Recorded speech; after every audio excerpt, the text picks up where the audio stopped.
Welcome back to the show, friends and family. Fast 9 is releasing in theaters at the end of this month, so today we are covering what is now considered a favorite in the Fast franchise that arguably turned a lot of people into fans and carried the franchise to where it is today, and may have inspired the guy talking right now to get more excited about F9. That is, of course, the Fast and the Furious Tokyo Drift. The movie is 37% rotten on the Tomatometer, but it does have a 69% fresh audience score. And our guest today, I am so excited to talk to her, as well as our co-host, Jacqueline Coley. But our guest is the drift queen herself, Jen Yamato. She is a film critic, I'm sure you know, and a co-host of the LA Times podcast, Asian Enough. And she's going to give us a sneak peek into her thoughts on this movie, what it means for the future of the franchise, what it means about the world at large. Jen, I am so excited to talk to you about this. Justice for Han, indeed. I kick off with a question we ask everyone. Is Rotten Tomatoes wrong about Tokyo Drift? Well, I have to say, first of all, the Rotten Tomatoes audience score, nice going, guys. The critic score, however, I'm so disappointed. Rotten Tomatoes is wrong. All right, Rotten Tomatoes a resounding wrong from Jen, although she does agree with the audience score, but maybe it could be even a little bit higher. Brian, let's get that show intro music cooking, my man.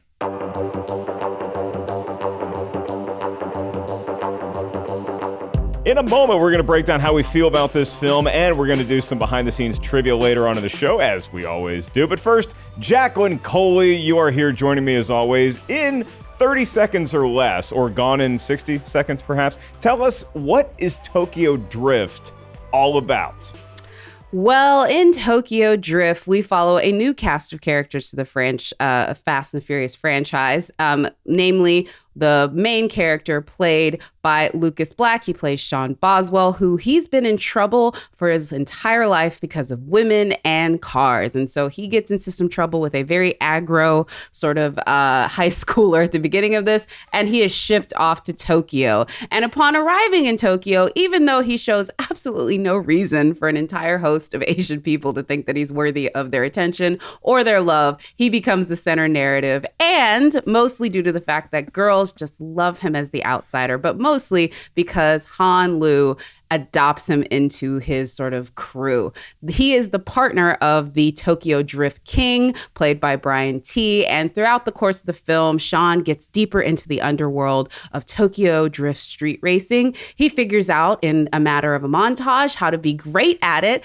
And through the host of a bunch of minority characters that lift him up throughout, he becomes the king of all and races Dom Toretto at the end. And if that synopsis does not tell you how I feel about Mr. Lucas Black and Sean Boswell, I hope you understand it now. But in all things, the cars, the style, Justin Lin's direction, and of course, I will add Mr.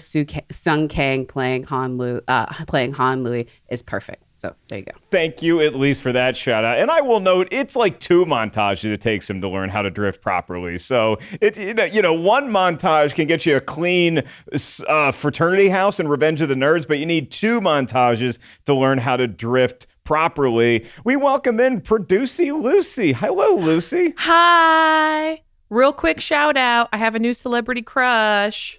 Han. Uh-oh. Okay. Yeah. Yes. Ooh. Sung Kang. Ooh. Yes. He's worthy of crush. He's been worthy of crush for a while, though. But yes. After this, I'm going to YouTube a billion interviews with him. Okay, that's all. Watch Better Look tomorrow first, then do that. Because you need to see Better Look tomorrow, because he's even more dreamy in Better Look tomorrow, in my personal opinion. It is one of the things that I was enlightened to from our expert researcher, Mark Hoffmeyer, is the order to watch the Fast movies in. And apparently, I think I'm actually doing okay just because I came to Tokyo Drift as of this podcast. Like, this is the first time that I saw the movie, never seen it before. And man, am I pumped to talk about it. I'll ask Jacqueline first because we already got Jen's opinion on whether Rotten Tomatoes is wrong. Jacqueline, we heard your synopsis. Is Rotten Tomatoes wrong about Tokyo Drift? Rotten Tomatoes would be wrong if they deleted the entire Sean character. Then this movie, in my opinion, would be 75% certified fresh at least, because Everything else in this movie is amazing. But because of him, and I'm literally putting this all on his shoulders, this movie deserves its score. But it's only because of him. Wow, okay. Lucas Black, not the broadest shoulders in the world, so that's going to be tough for him to bear. I'm going to say that Rotten Tomatoes is wrong because I agree with Jen Yamato. I really had a ball watching this movie, so much so that it reminded me why I love the Fast and Furious movies in the first place and why I've sort of gotten away from them a little bit, because obviously we're talking about this movie, Fast 9 or F9 or Furious 9. It's a Fast and Furious movie. It's the 9th one, and it's coming out soon in theaters, may already be out in some places, and this movie got me pumped to go see F9. I didn't go to some of the press screenings. I was very nice to be offered, but I didn't want to go, and now I kind of want to go more now than ever. So we're going to hear our opinions on the movie scenes, on behind the scenes, and again, a couple trivia questions at the end of the show. But before we do any of that, let's hear from our review curation manager, the one, the only Tim Ryan, for 2 Minutes with Tim. 2 Minutes with Tim. To get this out of the way at the top, the critics basically felt that The Fast and the Furious Tokyo Drift had lots of awesome car stuff, very little character development or memorable dialogue, and a decided lack of Vin Diesel and Paul Walker. Later installments of the Fast and Furious franchise would tie Tokyo Drift into the overall narrative, but when it came out in 2006, it was sort of greeted by critics anyway as an attempt to keep a franchise moving without its charismatic stars. This movie's acquired something of a cult classic status as part of the franchise, but it was easy at the time to think that, well, this franchise is kind of out of steam. It was kind of a box office disappointment when it came out in 2006. Its opening weekend, it finished behind another car movie called Cars, and also Nacho Libre. So, yeah. The Fast and the Furious Tokyo Drift is rotten at 37% on the Tomatometer with 137 reviews, but it does have a 69% audience score. So what did the critics have to say? In a rotten review, Michael Wilmington of the Chicago Tribune wrote, "For all its crashes and flash, this is a movie that drifts away as we watch it. Muscle cars and all, it's often a waste of gas." However, in a fresh review, Michael Sragow of the Baltimore Sun wrote, "The opening half hour may prove to be a disreputable classic of pedal-to-the-metal filmmaking." So anyway, folks, that's The Fast and the Furious Tokyo Drift. Was this one spinning its wheels, or did it cross the finish line, or car things? That is our guy, Tim Ryan. Yeah, this movie does itself no favors with the critics simply because it's based around cars, and so you're going to get a lot of those. So many it just puns. runs out of gas. Oh, the no. puns write themselves. I have to interject something. I've known Tim Ryan, Rotten Tomatoes editor Tim Ryan, for so long because I, too, once worked at Rotten Tomatoes as an editor. And I was listening to one of your recent episodes about the major motion picture Titanic. Mm-hmm. And I do believe Tim might have left out a very important detail. I always thought, if I'm remembering this right, that Tim might have seen that movie like 6 or 7 times in the theater. I do remember him talking about this, actually. He did talk about Titanic and how many times he saw it. That did not make it into his 2 Minutes with Tim, 2 Minutes with Tim. Oh, wow. Anyway. Okay, well, we got to give, Lucy, remind us to give Tim 3 minutes next week so he can explain himself with the whole Titanic thing. And we should make another note when we're talking about water movies is that Jacqueline and I got our fans very excited last week talking about this Deep Blue Sea musical that I thought was real, that we hoped was real. We don't actually know if it's real. We don't think it's real. So Mark Hoffmeyer, sorry to get you out of bed. You can go back and take a nap now. We don't believe Deep Blue Sea is a real musical, but we do know is real. It's a real play. I actually figured this. It's a real play that actually starred the late Helen McCroy, who just recently passed, Damian Lewis's wife. It was a play. That's why. So he did direct it. It was his thing, but it's not the LL Cool J Deep Blue Sea. Wait, was it a play based on the movie though? No, not at all. They're completely separate. And so, look, you can ask anybody, including Katy Perry's halftime show. It's hard to pull off sharks in performance art like that. So let's get away from that tangent and let's veer back onto the track, perhaps.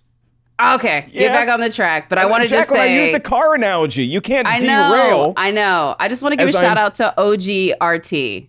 Jen shifting is into third. OG RT. I just want to shout her out because she knows where the bodies are buried. That's it. No, this is a cool connective tissue that we have. It's almost like we're building our own Fast and Furious crew because people are coming back into the fold now, and it's exciting, and we're all here today. And this movie, for a long time, Tokyo Drift was just considered sort of like the bastard love child of the franchise because it was rotten. It didn't make as much money as most of the other films, and it was very separate, obviously, because it lacked the stars Vin Diesel and Paul Walker for the most part. But over the years, and in no small part thanks to Jen's barbecues, it's become so beloved that the whole series is now sort of relying on the backstory of that movie. So without further ado, Brian, hit the music. Let's talk about this.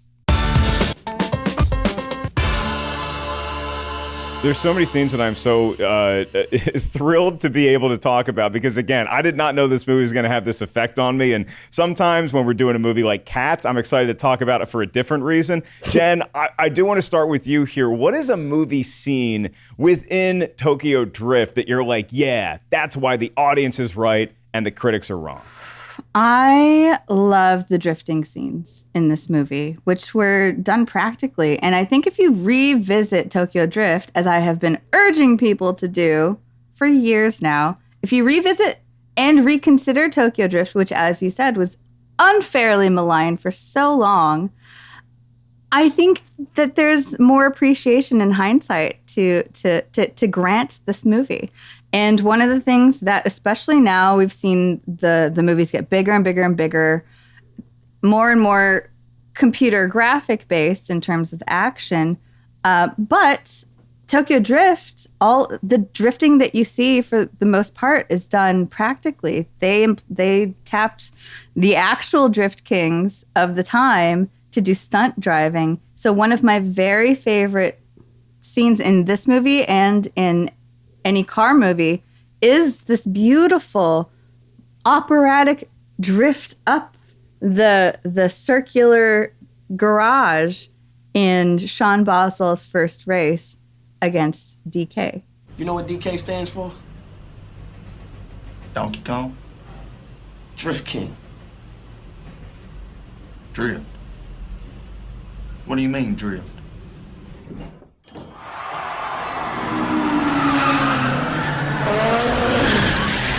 It is so beautiful. cool because that's the race, that's his first race in Tokyo once he gets transplanted there, as Jacqueline mentioned in her synopsis. And so you know that this guy's got some game. He's got a lot of raw talent because we saw him racing the high school bully in the opening of the movie, but we know that he's out of his element here. And then when it comes to drifting, Jacqueline, watching that scene, I was like, this kid is going to need at least 4 montages to get this drifting thing right, because the way that DK, who's the antagonist in the movie, who's hooked up with a Yakuza, he's going up the ramp and he's like the car sideways the whole time, but just through gears and levers and hitting the pedal on the gas and steering the right way and doing all these other cool drifting things, he is able to get that modified car to the top. And you're like, how is this kid from Alabama, wherever the hell he's from, going to be able to replicate that? In real life, probably never would, but this is not real life. This is the Fast and the Furious. So I love what Jen said there. And I will add to that one of my favorite scenes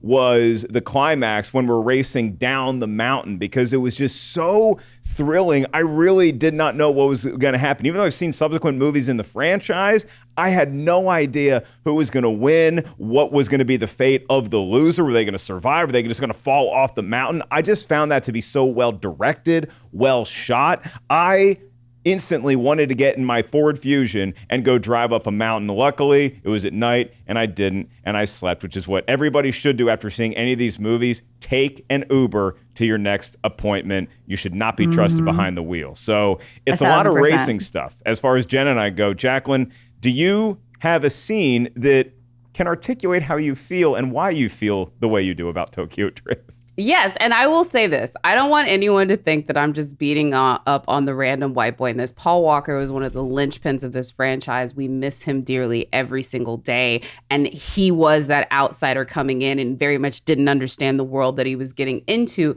But the way they handled that character in the original and in other films was just with so much more care than what they did with this Lucas Black's character, Sean Boswell. It was just not, no.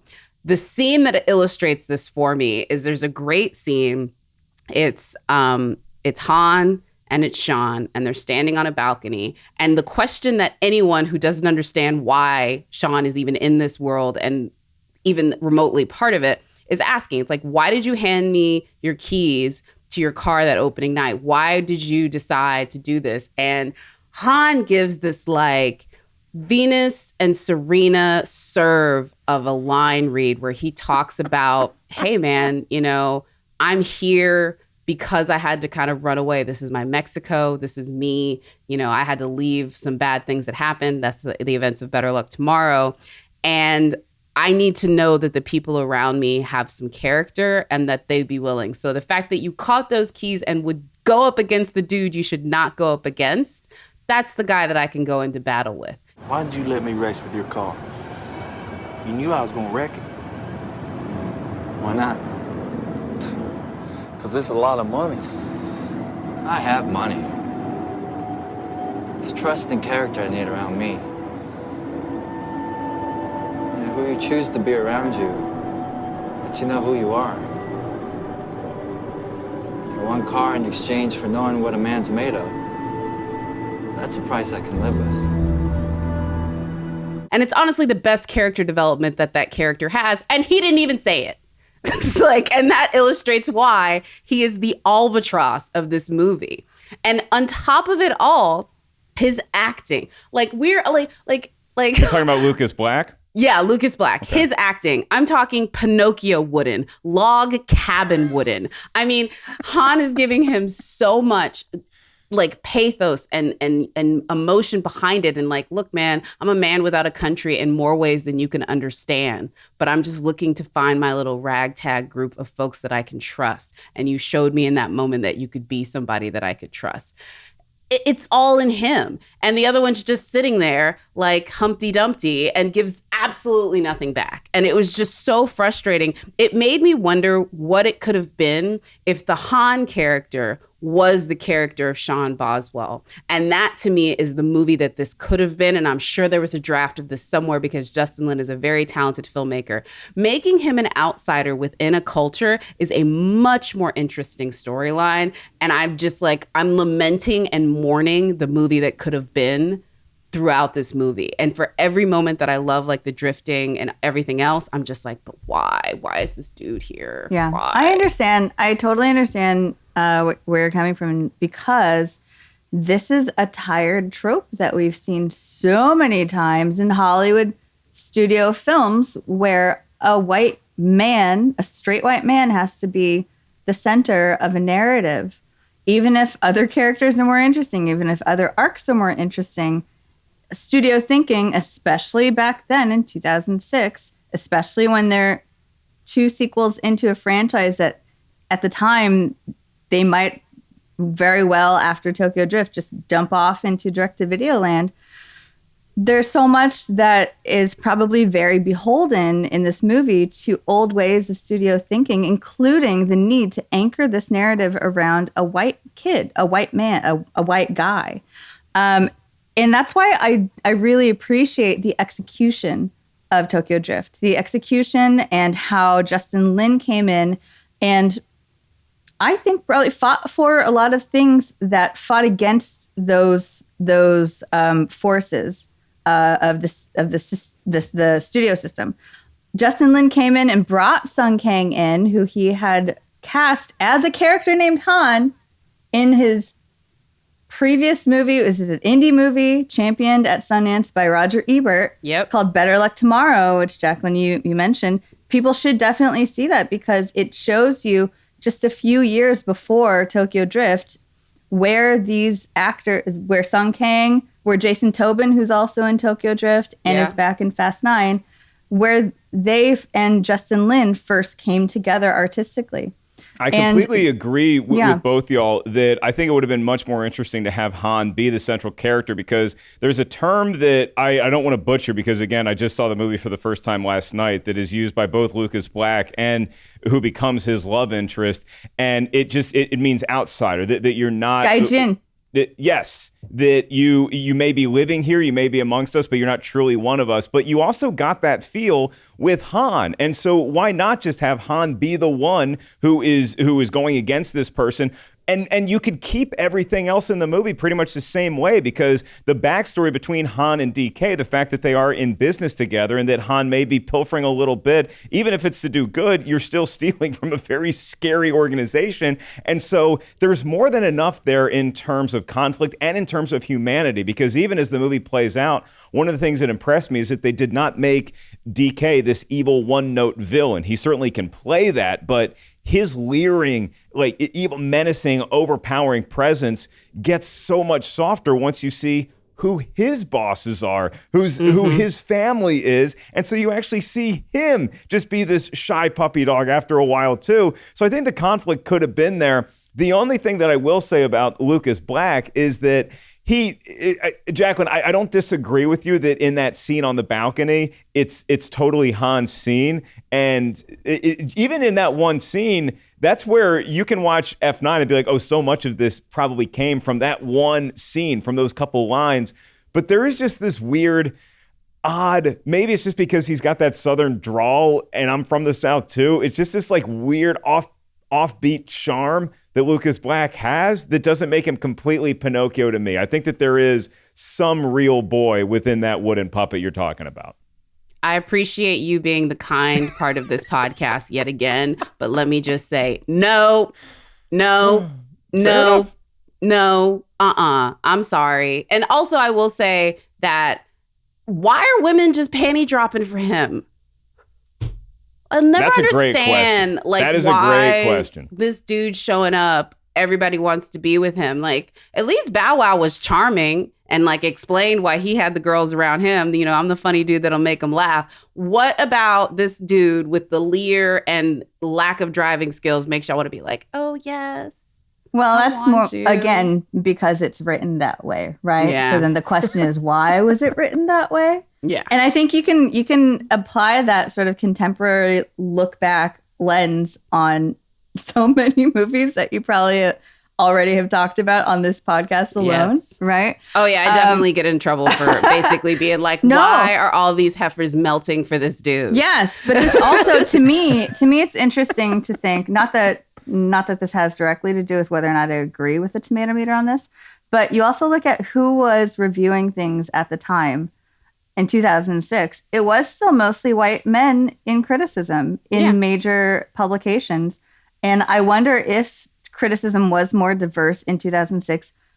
I'm not saying I can predict how the review or the Tomatometer would change, but I wonder how different the texture of the critical reaction to this would have been under those circumstances. I think it's also the fact that it's certainly that's a big part of it, but you also look at 2006, where we were with franchises and where we were with still putting stars on the movie poster being the biggest thing as opposed to the franchise itself. And I think that critics by this point in the franchise, it's the third movie to come out, even though chronologically it may not fit in to be the third movie. It comes later because some of the after films were prequels, and I would love for y'all to explain that to me in behind the scenes talk. But right now, it almost looks like they saw the third movie in a franchise and they said, okay, wait, you're the third movie in the Fast and Furious franchise, but neither one of the two lead stars from the first two movies are going to do this. This is all, I'm already discounting this before I even walk into the movie because I haven't heard of anybody in this movie.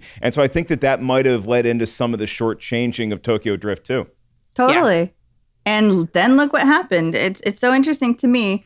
And I don't know which segment this fits into really, but to me, the reconsideration of Tokyo Drift has a lot to do with the reconsideration of how the franchise then evolved after this movie, taking along key elements that Justin Lin injected in this movie along with it.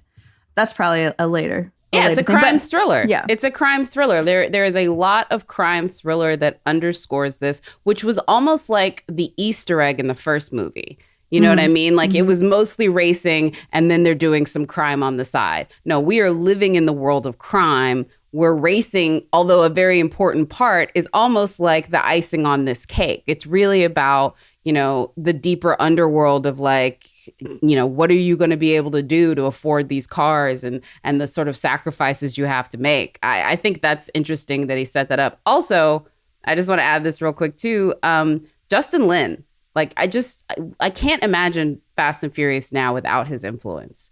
And although I will rail against Lucas Black every day until the day I die, the camera work and the way he framed this world, you want to get on a plane and immediately go just dive into this world. You would not make it. The hell out of this movie, and you can tell because watching it for the first time again, the racing scenes in this movie, you didn't have to have every one of those shots in that climax race coming down the mountain. You could have shortchanged it. You could have shortchanged that scene that ends in what we think at the time is Han's death. You could have cut corners there, but Justin Lin just sunk his teeth into this thing, and he saw that script and he's like, I am going to make the hell out of this movie, and especially the racing scenes. But he's also such a talented director because he can make a scene that could have just been dead on arrival, like, sorry, Jacqueline, where Lucas Black and his love interest, they go on their first date and they get the sushi and they're drinking Rockstar, which is anything more 2006 than those giant oversized Rockstar drinks. No, the scene underscored with Kid drinks. Rock. The scene underscored with Kid Rock was where I was like, we are really back in 2006. Oh, you mean the second with the minute 2 of this movie. Right. But that scene, when they're on their date, I did feel a human connection there. And so I totally would buy into the fact that this movie would have been better with Han as the lead, and we didn't necessarily need this white guy Sean to be in the movie at all. But that scene, I think that it speaks to Justin Lin as a director, that he's able to do these incredible drifting scenes. Like Jen pointed out, we're mostly practically done, but he can also have this quiet, intimate moment that actually does resonate. So he's got a lot of tools in his kit. Jen, is there something else besides one of the drifting scenes that you look at in this movie and you say, this is why, damn it, this is a fresh movie? Yeah, well, to me, if it is a movie, one of the many Fast sequels that exists within genre parameters, like you were saying, Jacqueline, as a crime thriller, but it is also carrying on the tradition from Fast 1 and Fast 2 at this point of really being about found family and brotherhood and the mentorship between Sean and Han. That's why we care about what happens. That's also what drives the action. This movie treats action not as something shallow or an afterthought, but as something that has the potential to carry metaphor and to advance character. And that is the way that all good action operates. And it is laden in the very fundamentals of the Sean character in America. In the prologue, basically, when he's racing in America, all he knows how to do is race with rage and go fast. But in Tokyo, he learns that that's not all that you need to really like win and ascend to the next level. You need to be able to focus. And he is a brash American, which is the only other way I would argue it does work to have a white guy at the center, is because this movie points out the folly of white American male cockiness. Yeah. He's wrong. He doesn't know the best way to drive, let alone to race. And he has to learn, and he learns from Han, which I think is important. So to me, again, a lot of this comes down to the execution and the ways that Justin Lin that he made this his own, in ways that if you look closely, there are all these really cool things. Like you have real life drift racers given cameos in this movie. They're literally included in the texture and the text of this world.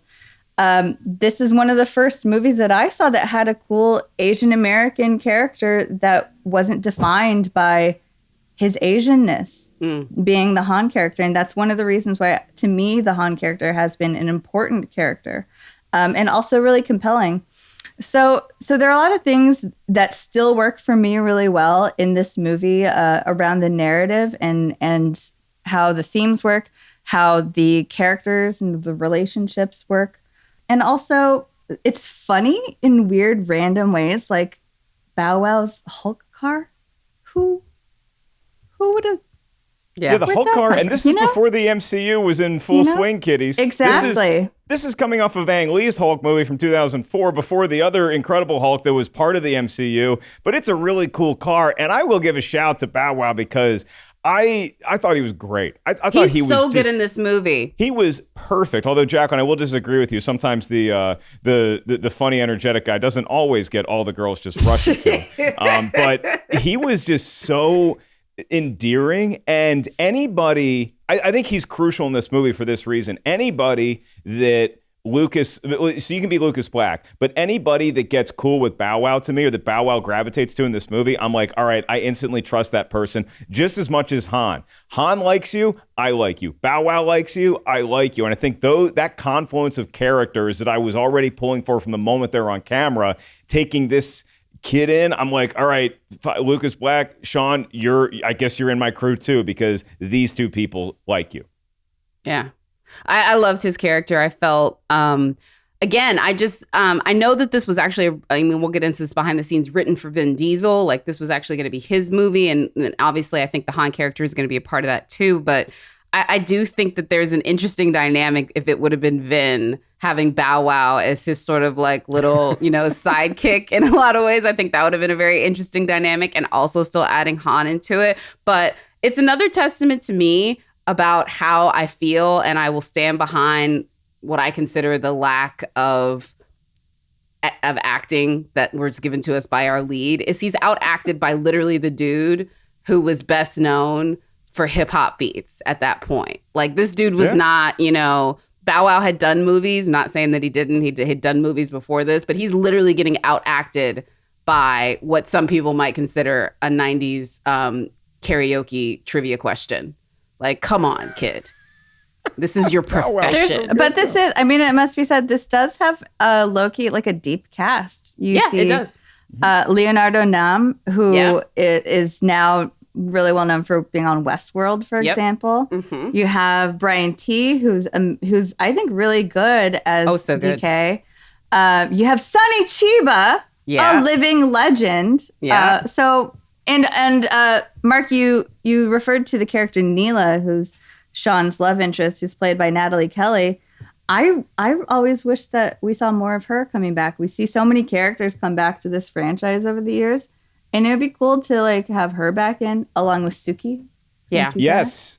Those are my two on my wish list. And I love seeing her drift. I love that she got a scene to drift. And it was that Point Break sort of scene where in Point Break, it's the surfing scene where now you're ingratiated with this new culture, but you're also going to make out with Lori Petty because you're the last two in the ocean. And this one, when they're all just drifting, it's this beautiful night shot and they're going up the mountain and you see how adept she is at it. And so it's like, well, yeah, let's have her back in the franchise. We're welcoming everybody back. It seems like, again, haven't seen the movie yet, but F9 is just going to be this big backyard family barbecue, and so get her back too.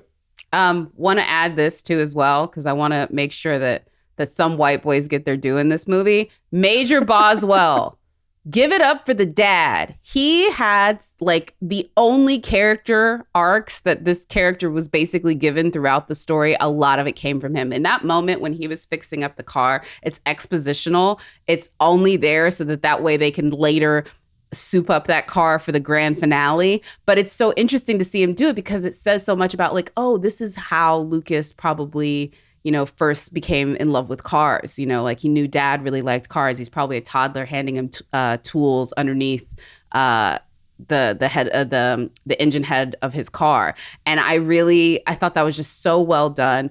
And he's an absent dad, but he still played that to where it wasn't one-dimensional. Again, every character around our lead has dimension, has character, drives the story, and this dude is just like paper thin. You're right, though, but that is also one of the themes that reconnects back, especially when you see Fast 9. It's really interesting to see Justin Lin come back to the franchise in Fast 9 and to see how much, in many ways, Tokyo Drift is a really great companion piece. Not just because of little Easter eggs that are connected, but themes like that, like fathers and sons and family and bonding. And Also the metaphor, the car metaphor of how they reconstruct Sean's engine into his dad's car at the end of Tokyo Drift, so that he can, assume his final form. All those metaphors could be very cheesy, and probably some people out there think that they're cheesy, but within the realm of a studio action movie that was barely saved from going direct to video, I think it's actually kind of remarkable that those little bits exist. I think that's an excellent point. I have one last quick question before we move on to behind the scenes, because I do want to talk about, Jen, you're being at the forefront of the campaign for #Justice for Han and being somewhat involved in getting Han back into this franchise. But am I correct in assuming, Jacqueline and Jen, y'all saw this movie in a theater in 2006 when it first came out, or did you wait until it was on DVD? I did not see it in a theater. Did you? I did see it in a theater. I'm pretty sure, this is what the problem is because I drank a lot in the early 2000s and mid 2000s. And so, girl, I ain't got to worry about a midlife crisis. I did enough.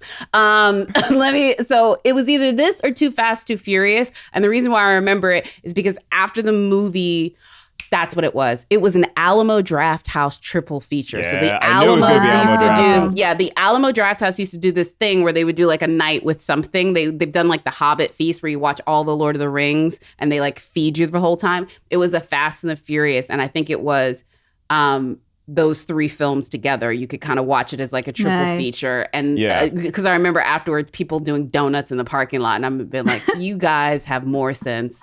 I'm telling you. You guys have more testosterone than sense. There you go. Make sure you have a friend pick you up after you see any of these movies. God. The reason why I ask is just because I want just quickly y'all's reaction to that post-credit scene that we saw, or I guess the last scene in the movie. It's not really a post-credit tag, but when the reveal of Vin Diesel is there. Did that do anything to you when you first saw it? Because me, not knowing that's coming, when I watched it this week, I got chills. I was oh my God, you didn't know? I had no idea, Jen. I mean, I knew these movies were linked because I remembered Han was, all I knew is that I remembered Han was the guy, but I couldn't even remember if you saw him escape from the car before Statham does it. So I had no context for that, and I did not know that Vin showed up at the end. But when Bow Wow says, another great line delivered by Bow Wow, when he says he's Han's family, I'm I know who it is. But I didn't even think they'd show it. I just thought they might show the car and then fade to black. But no, they got Vin back, and that's another cool story to talk about in a couple minutes, but I had no idea Vin was going to show up. That's amazing. I'm so happy for you that you had that moment. All right, let's get into all this in behind the scenes then, because we have a lot to talk about. We have a lot to tee up. So let's hit the music, Brian. Yeah, so it's so funny because apparently Justin Lin met with Vin Diesel for 4 hours one time, talking to Vin about the franchise, and this is before Tokyo Drift was made, but he just kind of gave Vin his play-by-play for where he thought this franchise could go, and they apparently mapped out a lot of it that night. But Vin still wasn't on board with doing the cameo until he didn't get paid for it. He said, in lieu of payment for this cameo, I just want y'all to give me the rights to Riddick back. So he got the rights to the Riddick franchise back from Universal in exchange for doing this cameo. And apparently test screenings lit up the audience. One of the things is that apparently the character of Han, played by Sung Kang, got a perfect 100% score. Every test audience that saw this movie loved that character. And I read that it's the highest test for an individual character in the history of Universal Pictures, which is awesome and well-deserved. And then audiences also lost their minds at the end when Vin Diesel did show up. So that's pretty impressive. Yeah, it stuck the landing. Anytime a movie sticks the landing, audiences will forgive it and critics usually don't care. Yeah. And, Jen, can you just give us a little bit of background as far as the Justice for Han movement and all the cool barbecues that you do and why Jason Statham still isn't invited as of right now? Okay, so yes, there's one thing that you just mentioned about Vin Diesel basically bartering the cameo in Tokyo Drift for the Riddick rights. I think that's another moment in which Tokyo Drift is then pivotal in ways that you probably wouldn't have been able to predict back then, because then when the Vin Diesel cameo comes in at the end of Tokyo Drift, that predates the that predates the MCU doing something similar with credit scenes. So, and now, like, how many franchises do that? Like, literally all of them. So it was kind of a brilliant stroke to tie the room together with the Vin Diesel cameo at the end of Tokyo Drift, and also brilliant, I think, probably brilliant business move on Vin Diesel's part, because after that, Vin Diesel then rejoins the franchise as a star in Fast and Furious, Fast ampersand Furious, which has a very confusing title, the fourth movie that Vin Diesel fully comes back for. He is now producer on. And of course, now, by now in the franchise, Fast 9, we see that he has really exercised, he's flexed that producer muscle ever since. So in many ways, I think Tokyo Drift is a really important formative installment of this franchise, both on screen and behind the scenes. It's very fascinating to me. But Justice for Han is something that a couple years ago caught on social media. I cannot take credit for it, but it was something that I thought was important to amplify. And the reason is twofold. Hashtag Justice for Han, right, was the hashtag when Fast 7 came out. And in Fast 7, if we all remember, by this time, the death of Han seen in Tokyo Drift has been now sort of rehashed many times in the franchise. It's been retconned, which is another thing that this franchise did really interestingly that other franchises really haven't done. Retconning is I forget what retcon actually stands for. Nerds? It's pretty much when you take Letty, played by Michelle Rodriguez, and you're like, oh no, she didn't really die. It's where you rewrite the past so that you can move on in like a new trajectory. You DuckTales it. You rewrite history. Life is just a mystery. Yes. So hashtag Justice for Han came out when fans of the Han character saw what was done to the Han legacy within the canon of the films, which is really interesting. At one point, you have a reveal where Jason Statham's character is introduced as Han's killer, as the guy who really was actually responsible for T-boning Han at the end of Tokyo Drift. And you're like, oh my God, what a jerk. And then he becomes the villain in the next installment. Well, then by Fast 7, the franchise employed Jason Statham's character differently by giving him a redemption. He saves Dom's baby, and in return gets an invite to the family barbecue. Now, I think that rang very untrue for a lot of fans who, like, Dom would have protected the memory of Han and what that meant, what he meant to the family. And so it felt like a little bit of a betrayal, hence the hashtag Justice for Han. And so for me, I was like just really happy to get Justice for Han stories into the LA Times. And the headlines in the LA Times. Because another thing, the other dimension to Justice for Han is that when you do something like that to even an inactive but core member of a franchise ensemble who is the only prominent Asian character in a franchise like this, it feels dirty. It doesn't feel right. It's kind of like what Jacqueline's saying about, like everything she's pointing out, very rightfully so, about the optics of even Tokyo Drift.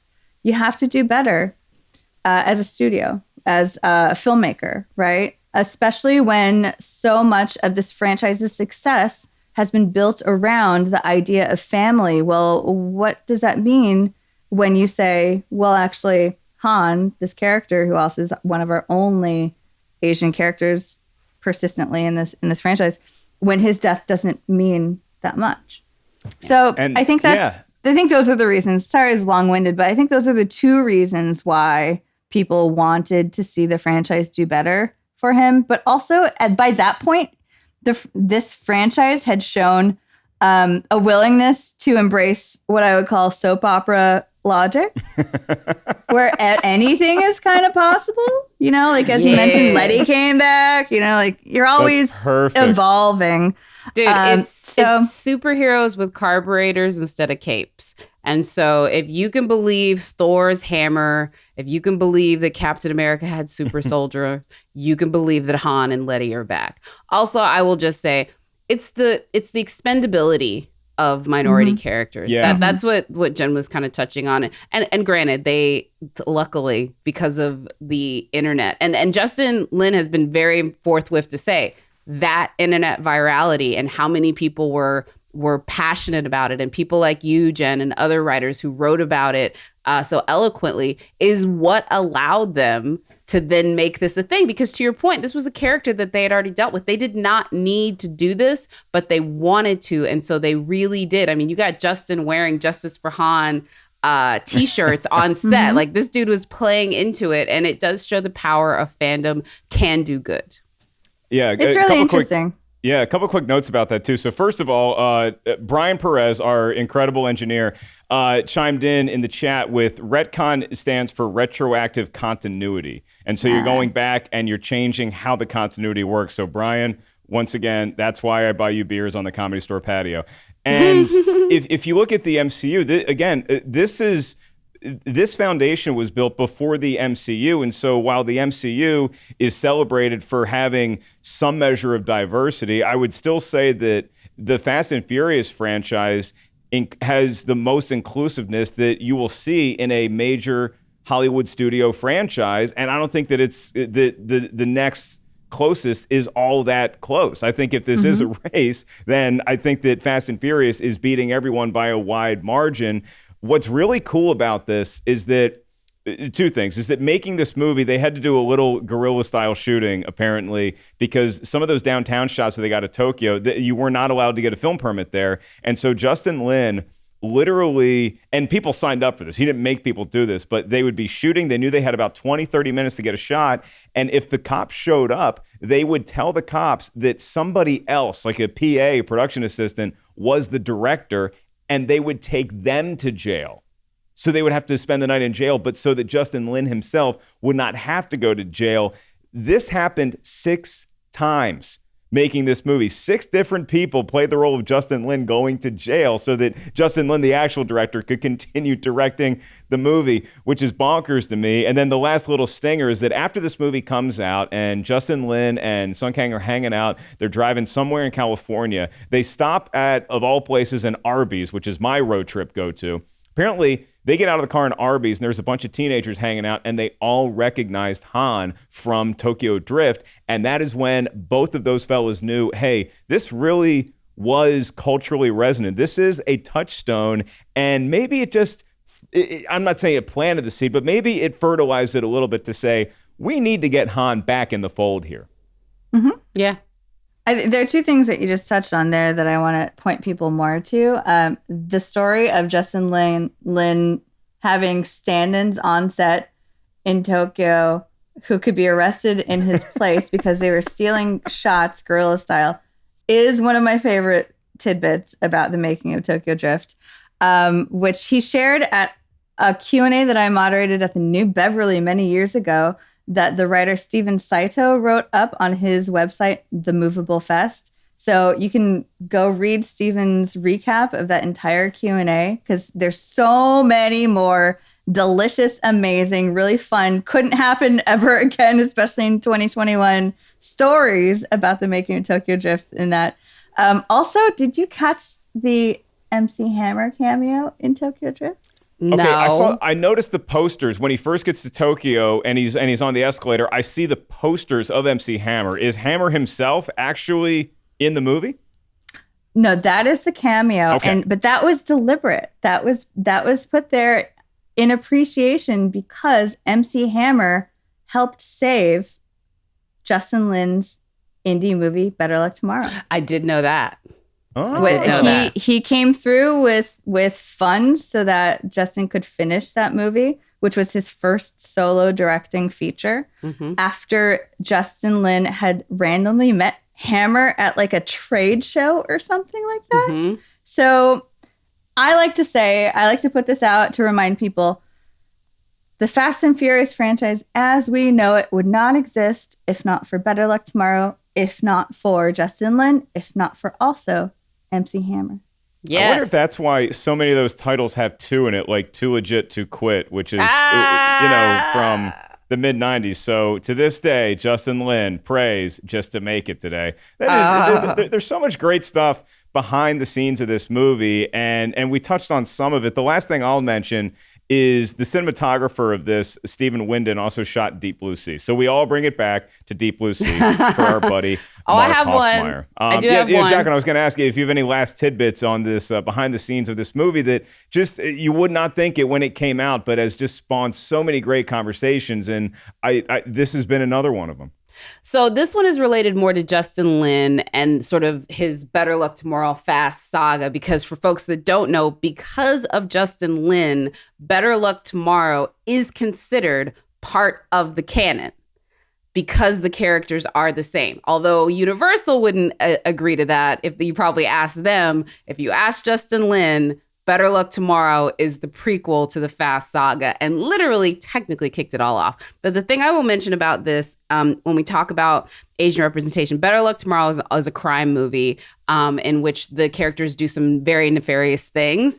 And we talked about Roger Ebert championing that movie because, let's be honest, without Better Luck Tomorrow being championed by critics like Roger Ebert at that time, Justin Lin does not become a director who can then get the movie sold, who could then get the movie into theaters and could then go on to do greater things. It's all linear and it all relates to that. And an early review can literally put you on a path to great things. So and it's not just a review that Roger Ebert contributed. The story is wild, and it's one of those magical Sundance Film Festival stories. Yes. They take Better Luck Tomorrow to Sundance, and it's a huge moment for Justin Lin. It's his first feature. It's a huge moment for the cast of young actors who went on to great things, including Sung Kang, John Cho, and at one of the screenings at Sundance. Third one.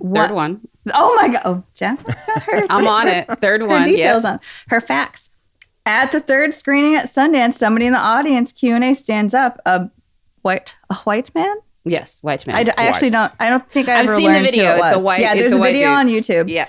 Who stands up to shame the filmmakers for making a movie that made Asians look bad. Like, as in, how could you do this to your people kind of thing. The whole entire point of Better Luck Tomorrow is that it dispels and, in fact, implodes the model minority myth, which still persists to this day around Asian Americans.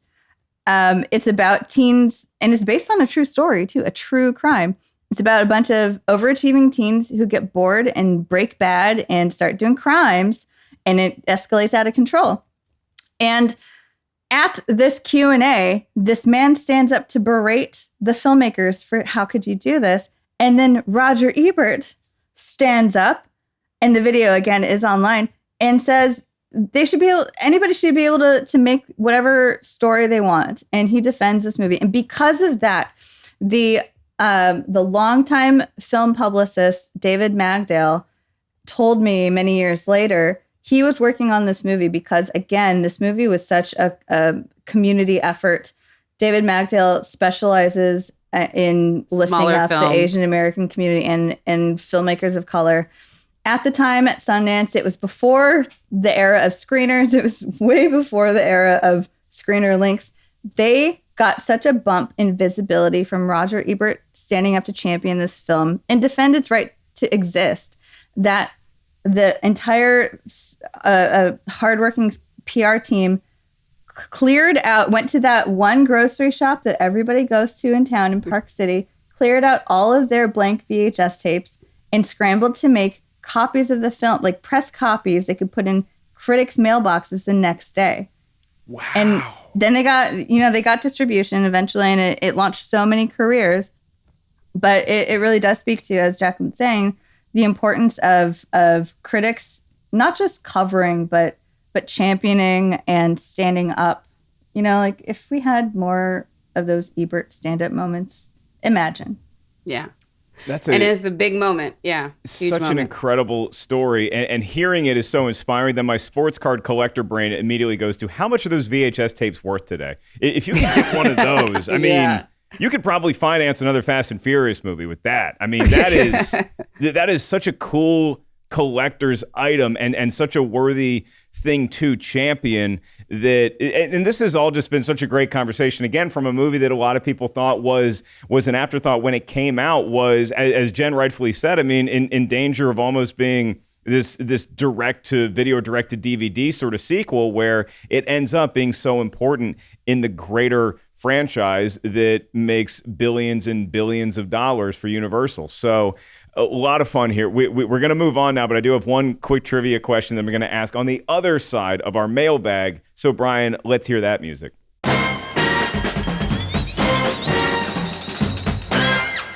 All right, so this is from our esteemed member of the Ketchup Crew, which is what we call all of our lovely fans out there across the world, Alex Hellier. He says, hello from down under, friends. Hello, Alex.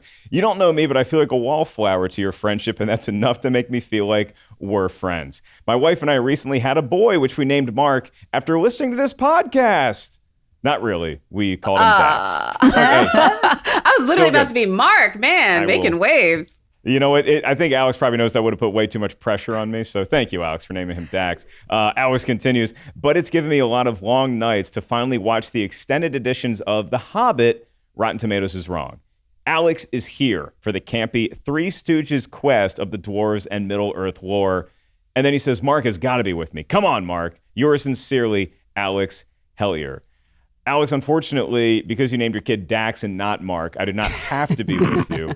I'm not with you yet, but again, I have not watched the Hobbits, the extended editions, in depth while caring for a newborn. I just have a very frisky 14-year-old dog that is running around the back of my curtains. So I have not investigated them, but maybe it is something that our podcast can revisit once upon a time. So quickly, before we get out of here, Jen, you have these legendary Fast and Furious themed barbecues that I just wanted to get a quick question in about. You started this and you've done a barbecue theme for every Fast and Furious movie. You've seen Fast 9. Without giving away any in-depth spoilers to the movie, have you already had that barbecue? Is it planned? Is there going to be a specific theme? Look, if you're fishing for an invite, Mark, yes, you're invited. Oh my God, this is great. No, it hasn't happened yet because we're also in a pandemic, people. Yeah. Come on. Are yeah. barbecues even happening? I don't know. I actually don't know. I think barbecues should happen more than some of the other things happening. At least most of those are outside. 1,000%. 1,000%. Hashtag facts. Anyway, but I would, yes. I'm with it. I think you should go to a Jen karaoke party first, though, Mark. Because Jen, since we were talking about film festivals, I might also add both Jen and I are film festival frequents and love every chance that we get to go. It's one of the things I'm missing most about this pause that we're in. And Jen is a karaoke goddess. Like, I'm literally serious. Like, she will do Bonnie Tyler, she will do Celine Dion, and she will bring it. I will do Celine Dion, and I will do the Titanic song. I don't care who's out there in the audience. It's my time. Yeah. It's my time when I'm up there, and I will sing My Heart Will Go On. And Jacqueline has the voice of an angel, a dang angel. Rumor has it. That's why, see, I've been doing stand-up long enough to know in no way am I going to do karaoke if I have to follow you two. I'm happy to open, and just as an homage to Tokyo Drift, I'll do that Kid Rock song, whatever he's racing to at the beginning of the movie. No, that's okay. No. No. Well, I bring that scene up for this reason, because the one trivia question I have about Tokyo Drift involves that opening scene when Sean, played by Lucas Black, who Jacqueline loves, is racing the high school bully. Can you name the child star or the TV sitcom that high school bully starred in the mid-90s? Yes. Obviously. He is the Do you have any harder trivia questions? I know. That was it. I know it's Zachary, and he was on Home Improvement, another series that should stay in the 90s. Zachary Ty Bryan. Yeah. And he was the older brother on Home Improvement. Was it Brad? Was he Brad? Was he Brad? Yeah, he was Brad. I was right. He's Brad. Brian gives his confirmation did that he was anybody Brad. care? We were all watching JTT anyway. Did anybody I was care? watching Home Improvement. No, but Oh, you were Lucy. watching for Jonathan Taylor Thomas. Like, did anybody care about Brad? I didn't catch that. Yeah, I was watching for JTT. Yeah. Like, And that Jessica Biel Christmas movie. Yeah. Can't I'll be do home it. for Christmas. Yeah. I think a lot of Oh people. my gosh. Yeah. Most folks would make the assumption that Mark, once his family got out of the Air Force and settled in Virginia, that we loved Home Improvement. If that show was on and my dad was in the room, he made us turn it off. He hated Home Improvement. For some reason, could not respond to Home Improvement. And you know what? I've never given it a full watch, but from what I have seen, I think old Mark Ellis was right. I think Mark Sr. Was Mark right. Sr. himself a tool man? Is that He was perhaps? not a tool man. No, he just did not like the show. And upon the limited rewatching I've done of it, I think he was right. It just didn't hit. Didn't hit me. Didn't hit me. More of a Friends, Martin, Seinfeld kind of 90s kid with a shout out, honorable mention to the Fresh Prince. So thank you so much, Jen Yamato. This has been such just an enlightening, fun conversation to have about a movie that may have never crossed my radar. I could have gone on seeing these Fast and Furious movies forever when they inevitably cross over with dinosaurs or volcanoes or outer space, and I never would have known the importance or how much fun I would have had watching Tokyo Drift. So I am just thankful to you in this podcast for giving me that opportunity. Where can everybody check out the stuff you're working on with LA Times, with all of the many things that you have going on? You can read me in the LA Times. You can listen to me. I actually would love if people would check out the podcast that I do at the Times called Asian Enough, which exists to center and share Asian American stories. Sung Kang was on it in our first season last year. And his story, his personal story, is really cool. I encourage people to hear about how he went from being a Georgia kid to being in the Fast and Furious franchises, dying many times on screen in this one franchise alone, and now coming back. So I highly encourage people to check out also his. I don't have a movie recommendation really right now, but I do have a podcast recommendation, and that is Sung's podcast called Sung's Garage, which he launched last year. And really you were nice. on an episode of that, I believe. Is that right? I was talking about Justice for Han. Yeah. Yes. Which was yes, wild. It's like you have barbecues, you have your first Fast and Furious barbecue. Your second one is called, and by you, I mean me. My second one was called Too Fast to Barbecue, of course. And the third one was Fast and Furious Barbecue Drift, the Hanlu Memorial Barbecue. Wow. Hanlu Memorial. We recreated the memorial, Aw. life-size memorial that you see at his funeral scene. Wow. And I explicitly banned anybody from bringing Jason Statham to this barbecue. He's still on timeout from my barbecues. We'll see how that goes Well, yeah, in the future. Keep Jacqueline and I posted on when the F9 barbecue is. If there's a spare seat, I would love to occupy it, and I will raise a Corona, whatever Dom Toretto allows us to drink, and I will get very excited about being there on that special day. It has been a blast. As always, y'all, if you want to be like Alex, you want to be a member of our Ketchup crew, you can email us anytime, rtiswrong@rottentomatoes.com. rtiswrong@rottentomatoes.com. Let us know what you like about the show. Let us know your comments, your thoughts, and of course, your recommendations for a topic we should talk about on a future episode. Wherever you listen to us, we appreciate if you subscribe, you rate, review, whatever your platform advises you to do, we urge you to perform that task and help us get even higher up in the ratings. So wrapping up the show here for our entire hardworking team behind the scenes here at Rotten Tomatoes, including Brian Perez, our engineer, producer Lucy, the one and only, our amazing guest, Jen Yamato, my esteemed co-host, Jacqueline Coley. I am merely Mark Ellis saying, go check out F9, but don't do it until after you see Fast and Furious Tokyo Drift. We'll talk to you next week.